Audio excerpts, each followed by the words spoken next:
Now, the Roma Wine Company of Fresno, California presents Suspense. Tonight, Roma Wines bring you the distinguished actor, Mr. George Coulouris, as star in The Last Detail, a suspense play produced, edited, and directed by William Spear. Suspense is presented for your enjoyment by Roma Wines. That's R-O-M-A. Roma Wines. Those excellent California wines that can add so much pleasantness to the way you live, to your happiness in entertaining guests, to your enjoyment of everyday meals. Yes, right now a glassful would be very pleasant as Roma Wines bring you a remarkable tale of suspense. And with The Last Detail, and with the performance of Mr. George Coulouris as Professor Moffat, Roma Wines hope indeed to keep you in suspense. Something escapes me. One small detail in all the incredible events of these last weeks. And without it, the pattern is incomplete. I think I dream about it. Yes, I'm sure I do. But I've lost the ability to reconstruct my dreams. I wake up with only a fragment, a ridiculous shred of my unconscious mind. I dream that I'm in my laboratory, standing before a rather large cage. An assistant's beside me. What are you doing, Professor? Huh? Oh, hello, Pete. I'm recording the behavior of this great ape. Oh, everything he does, huh? Yes. There are times I almost believe he's able to reason. But of course, that's impossible. Is this the one you call Carlotti? He calls himself Carlotti. And look. Times I almost believe he's able to... Now he's pretending that he's the scientist. He's taking notes on me.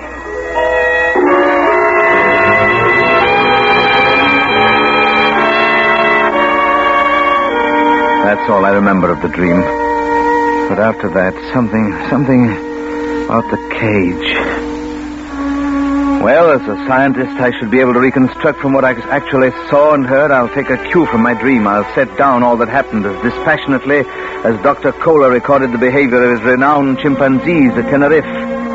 Yes, I'll be completely objective.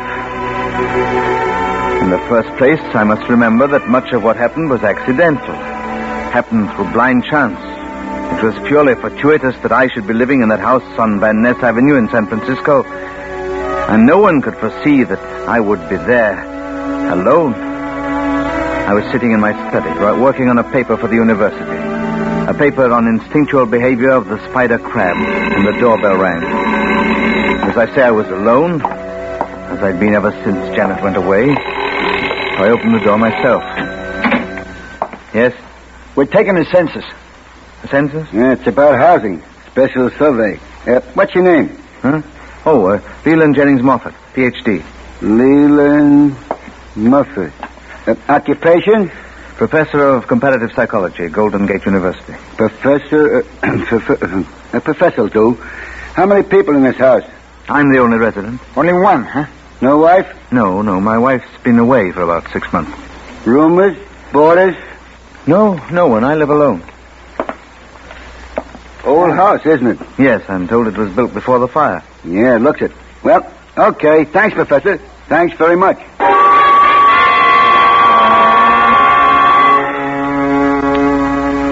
Yes, that was the beginning. A week later, I got the letter. Dear Professor Moffat, I'm only an amateur in your field, comparative psychology, but I've made a discovery in my private laboratory which I want you, a foremost authority, to check for me. If you find my observations have been correct, I'd also like you to take full credit for the discovery, since I dislike publicity. To avoid premature and adverse notice, please tell no one about this, but phone me collect for information. Anthony Carlotti. Carlotti Realty, Los Angeles. Well, Janet would have been wary of such a letter, but I suppose the one weakness of a higher intelligence is that it's slow to simple animal suspicion. But in any case, I phoned Mr. Carlotti at once. His secretary told me that if I caught the morning plane, Mr. Carlotti would meet me at the airport in Los Angeles. Pardon me, you Professor Moffat? Yes, Mr. Carlotti? No, I'm just one of the boys. I was sent to pick you up. Oh, thank you very much. Do you work for Mr. Carlotti? I guess you'd call it that. That bag yours? Yes, it is. I got a card right over there. Let's make it snappy. Oh, fine. Look, I wonder, have I met you somewhere before, Mr... Just call me Pete. You might have. I've been here and there.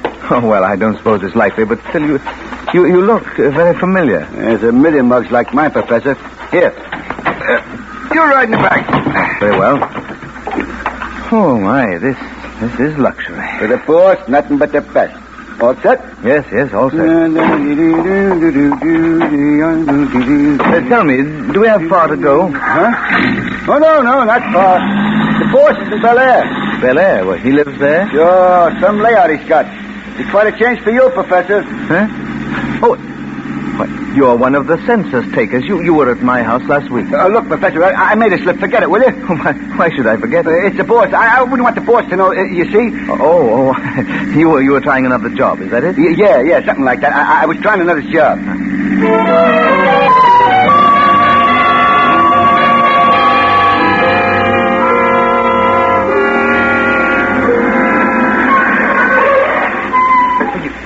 Mr. Carlotti lives here? Yeah. Some shack, huh? Slip me that bag, Professor, and I'll take you to meet the boss. Oh, thank you. Well, is his laboratory here in the house? His which? His laboratory, where he conducts his experiments. Oh, no, he doesn't do an experiment here. Come on. Yeah, some layout, huh? Swimming pool and all them flowers. Yes, and the house must have 20 or more rooms. Closer to 30, I bet. After you, Professor. Huh? Oh, thank you. Hiya, nosy. Where's Papa? He's waiting for you. Inside. Oh, this way, Professor. He calls this the study. Hiya, boss. Close the door, Pete. As you leave. Sure, boss. This is the Professor, Professor Moffat. I'll be outside. Oh, so Professor Moffat, come in, sit down. You have no idea how happy this makes me. Oh, thank you, Mr. Carlotti. Thank you very much. I'm glad to be here. You know, you touched on my one weakness. I'll bet I did. Yes, when you said on the phone that you have something on conditioned reflexes, why, that's rather my specialty. It's my hobby. Hobby? You're too modest, Professor.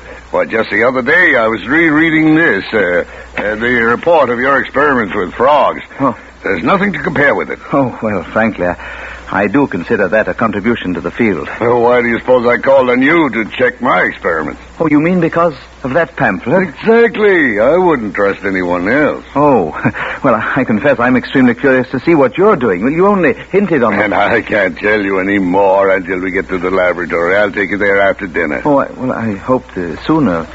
Well, Professor, since I'm only an amateur scientist, my business comes first. I have 2 or 3 appointments. Yes, of course. So if you don't mind waiting here, I'll come back and get you. There are books, the radio, drinks in the cabinet. If you want anything else, you just punch the button, okay? Oh, yes, I'll be very kind. Fine. I won't be long. Right. Now, an hour or so. And then, Professor, you'll really learn something about reflexes. Oh. I guarantee it.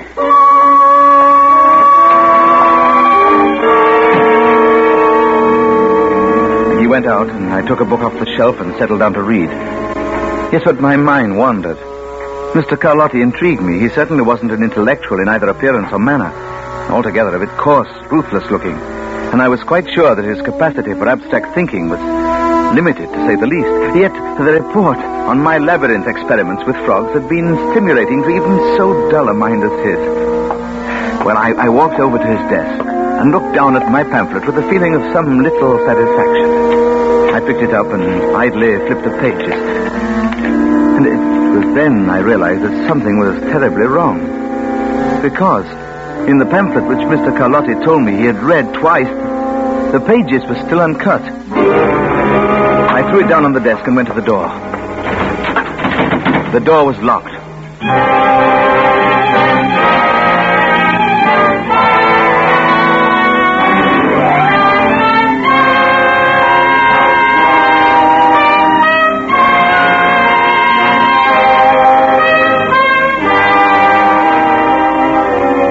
Suspense. Roma Wines bringing you a star, Mr. George Coulouris, in The Last Detail by Eleanor Beeson and Harriet Krause, which is Roma Wines' presentation tonight of Suspense.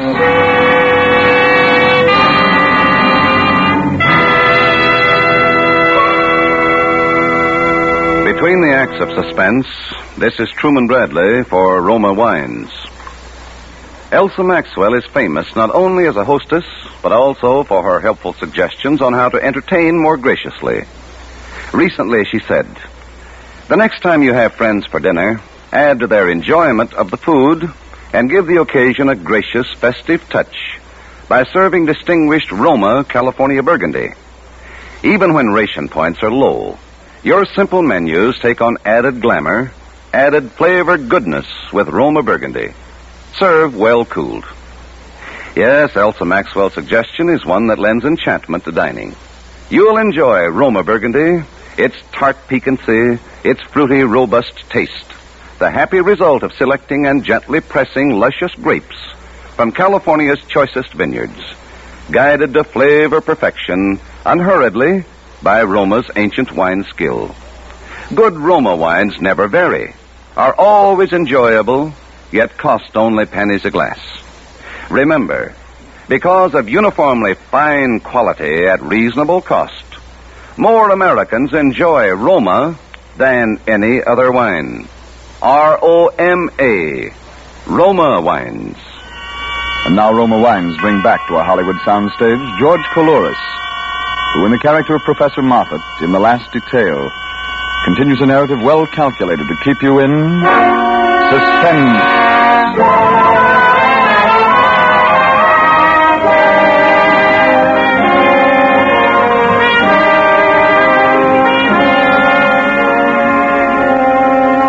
I regret to say it, but when I found that door locked, I actually lost my temper. Open this door. You hear? Open the door. Let me out. Mr. Carlotti. Pete. You can't keep me in here. I'll call the police. Let me out. Oh. Well, Mr. Carlotti. Oh, something wrong, Professor? Look here. Why is this door locked? Why, locked? Oh, it has a spring lock, and I'm afraid the spring is weak.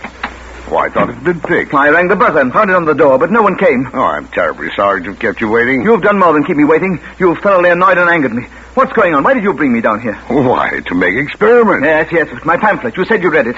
Twice. Well? The pages haven't even been cut. Look. Oh, not that copy. That's a copy I'm sending to a friend, another fan of yours, Professor. My copy's in the reference library at the laboratory. Oh, I'm awful sorry you misunderstood. Oh, well, I'm not sure that I have misunderstood. Well, what about this trip to your laboratory? Well, we go there now. Pete has the car outside, and I've invited a friend of mine to go with us. His name is Sam Schwartz. I think you two will have a great deal in common. Well, Professor? Oh, well, all right. Let's hurry, then. I want to take the plane back tomorrow, and I also want a good night's sleep. Oh, I give you my word you'll be in San Francisco tomorrow, Professor. And a good night's sleep. Why, you'll have time to spare.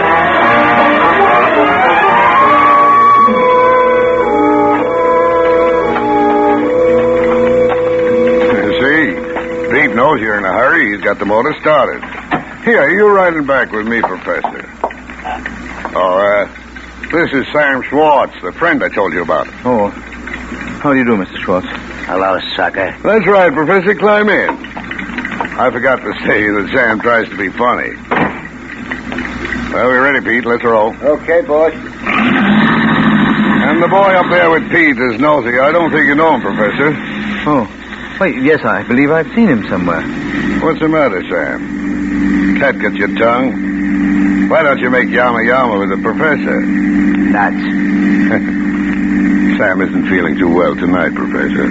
I feel as good as you're going to, Kalani. You see, Professor, Sam is from San Francisco, too, but he hasn't been as optimistic as you are about my experiment. Was that so? You came down to Mr. Schwartz just to see... Can it, you old goat?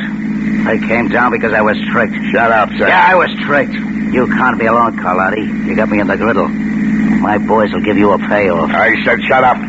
They'll get you for this, Carlotti. You get up, boss. Shut up. Look, It's Mr. okay, Carlotti. Pete. It's okay. Sam's all right. He just wants to brag about his punks and how they're going to get Carlotti. He's loyal to the home team. Mr. Carlotti. Yes? Yeah? Well, what's wrong? I want to know what's going on. There's some mistake. Oh, no, Professor. No mistake. What has all this got to do with your experiments and with your laboratory? Professor, wait and see. No, I insist. There's been a mistake. Yeah. I don't think I belong here. Don't belong here? Pete, Nosy, listen to the professor. Why, you're absolutely essential, Professor. You're going to be the star in this production.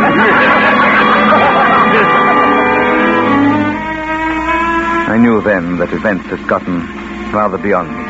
So I sat back and began to think, to sort out the facts of my situation in order to be able to deal with them rationally, scientifically. Nosy, the other man with Pete, I knew now was the second census taker, and it was apparent to me that I was part of some plan of Carlotti's, that Carlotti was, after all, what he appeared to be, a ruthless, stupid man. Well, at any rate, I would be able to outthink him.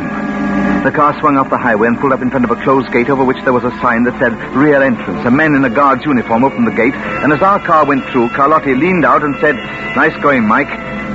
The headlights were switched off, and there were no other lights on the narrow drive inside, but on each side of the car I could see huge open stalls filled with all sorts of furniture, fireplaces, pieces of scenery, and theatrical props.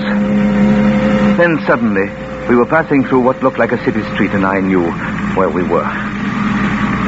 This is a motion picture lot. Elementary, my dear Professor.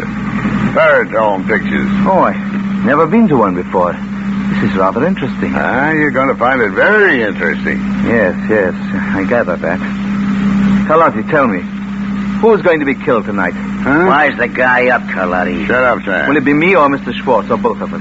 Well, what makes you think there's going to be a killing? Oh, come now. I've been on alert, I admit it, but I certainly can recognize an objective situation when I have to. Well, you won't be bumped off, not tonight. But my friend Sam here... Now, why don't you just drill me? What's all the trimmings? Well, you know how I like things, Sam. A little gaudy. Oh, and I'm the trimmings. Is that it? Well, you, Professor, are the works. Because you're going to kill Sam. Oh, no. Well, you won't really pull the trigger, but you look the part. What on earth are you Now, talking? see now, Professor. Now, on the right, another street. Do you know the city? Oh, yes. It's San Francisco. Mm-hmm. Van Ness Avenue, in fact. Well, yes. This is my block. That's the house. Why, it's astonishing. Fantastic. A movie set. Yeah, it really gives you a thrill, doesn't it? Oh, my goodness, yes. What a passion for detail Hollywood must have. Yeah, they really do it right, don't they? This is San Francisco now. They got another set of Before the Fire. Yes, I remember. I read about it. Yeah, the columns have been telling all about it. That's how I know. Okay, Nosy, outside. You too, Pete. Okay, boys. I'll cover our friends as they get out. Professor, Sammy, go on. What are you going to do? It won't take long, Sam. Just pile out. Yes, Mr. Schwartz. Come on. Oh, yes, that's my house. Every detail, paint flaking off. Yes, a bit shabby looking. Yeah. And you'll be able to tell your friends you were in the movies, Professor, but they'll never believe you. Oh, I see your plan now, Carlotti. You're going to photograph me shooting Mr. Schwartz. Isn't that the idea? On the steps of my house. Who tipped you off? Oh, come. I'm a psychologist. It's relatively simple for me to follow your mental processes. Oh, it's simple, is it? Pete, Huh? get Sam out there. About the third step and watch him. Okay. Come on, Punk. My boys will figure this one, Carlotti. Get going, Sam. Man, I told you. They'll break Go you on, up. go on, I told you. Let's go, Neil. So it's simple, Professor, eh? Well, now that you know how I'm going to do it, how do you like it? Oh, it's a colorful plan, unique, but it won't work. You think not, eh? No, to be blunt, you haven't the mind to carry it through. You've bitten off more than you can chew, Carlotti. You haven't the higher intelligence necessary for so much detail. Look, you'll be laughing out of the other side of your mouth tomorrow, so I'll let it pass. That's very well. Now, you take this gun, Professor. It ain't loaded. I'll get up there by that front door. And when I tell you to, point the gun at Sam like you mean it.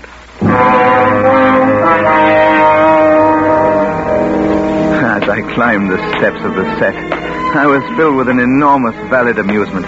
Carlotti's plan was so ornate, so melodramatic. I could picture his self-satisfaction when he first thought of it, the immature pleasure he'd derived from working out the details, and I could picture the blind, stupefied obedience of Pete and Nosy when they went to San Francisco to find the right house on Van Ness Avenue. Oh, mine was right. It's because I lived alone. But mine was also wrong because I was trained for detail, trained to see and evaluate. Yes, it was like the reasoning of a human being pitted against that of a fairly adaptable chimpanzee.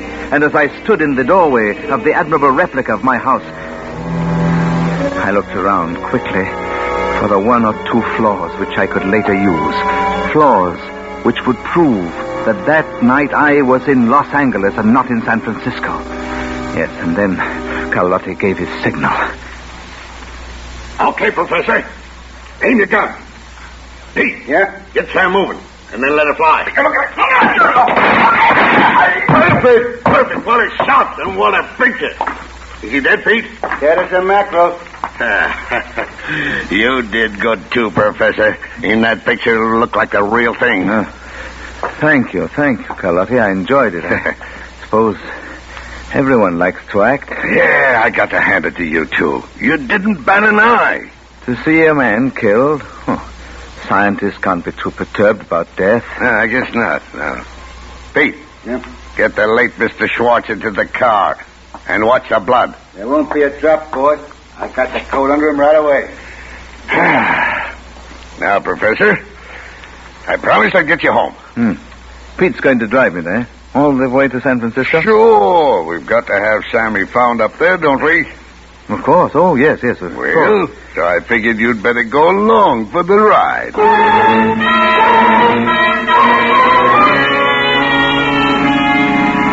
What a strange trip. I sat in the back with my feet on Mr. Schwartz, and Nosey sat beside me and covered me with his gun. We drove slowly through sleeping towns in order not to arouse suspicion, but on the long stretches of open road, Pete drove at a terrific speed. And all the way I was completely calm and at ease. Yes, the corpse would be found somewhere in San Francisco with something on it to send the police after me. And then they would have the picture of me shooting Sam Schwartz on my own front step. And Carlotti would be safe with alibis in Los Angeles, 420 miles away. Yes, that was the way it was planned. Well, I felt a little sorry for Carlotti. It was going to be so easy to block him. After a while, I fell asleep. I woke up just as the car stopped at the curb in front of my house. Excellent driver, Pete. Thanks. Yeah, we made good time. Okay, Professor. Out. Oh, no, you don't have to wave that gun at me, Nosey. After all, I'm home. I live here.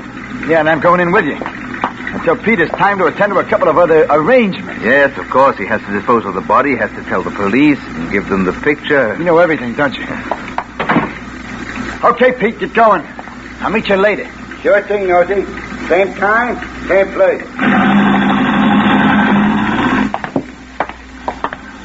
Hey, we just made it in time. Another hour, it'd be daylight. Got your key, Professor? Certainly. I'm a very methodical man. Yes, that movie, it's a clever copy. It's very clever. Yeah. Everything just the same as here. No. There are one or two minor differences. Thank goodness. What do you mean by that? Come in, Nosey. Well, the doorbell was quite different. It was like the old one I had replaced last year. I didn't see that. And another thing, Nosey, the porch light wasn't there. What porch light? Well, my landlord put one in for me because, you see, I'm rather short-sighted and I often stumble going down the steps. And the house in L.A. didn't have that? Did you see one there? Well, No, I thought. No, it won't be in the picture either. Well, maybe the picture doesn't show that part of the house. Oh, I think Carlotti got it all in. Carlotti's plan doesn't look so good now, does it, Nosey? The boss said to bring you here and stay till I hear the cops. And that's what I'm going to do, and that's all. But even now that you know that Carlotti's plan won't work... I don't know nothing about that. The boss has made out all right so far. And listen. The cops. Yes, that would be the police. Pete worked very fast. Where was he dumping the body, Nosey? You'll find out, Professor. I'm leaving. But if you try to leave that front way, I'll plug you.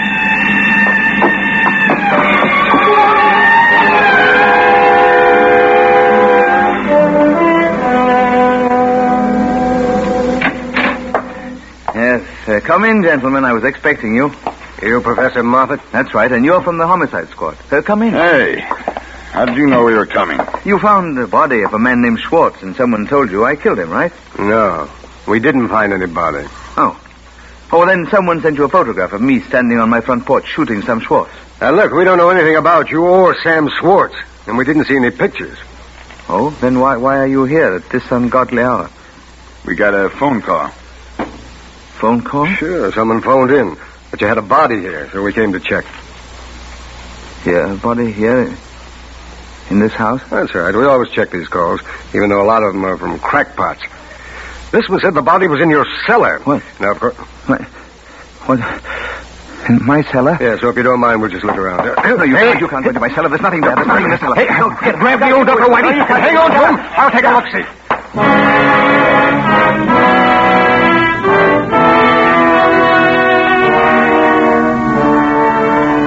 Then I knew it was no use. Then I knew they'd never believe what had really happened that night. Then I knew that Carlotti had thought of everything, down to the last detail. Except one I'd thought of. Because in the cellar, there were two bodies.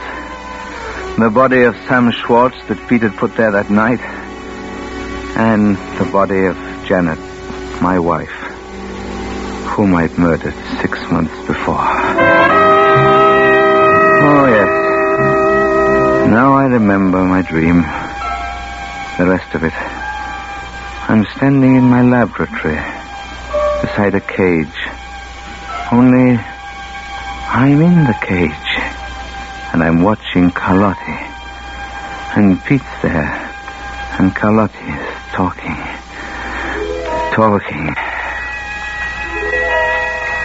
Okay, Pete. Lock him up. I've seen all I wanted for today. Gives me the willies. Funny to watch these apes, boss. Sometimes they're almost human. Yeah. Look at him now. He's pretending he's taking notes on us.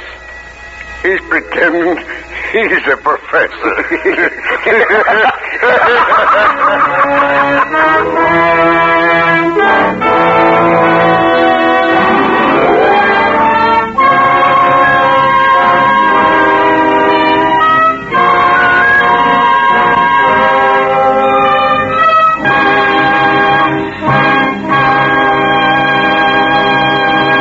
And so closes The Last Detail, in which Roma Wines have brought you George Coulouris as star of tonight's study in Suspense.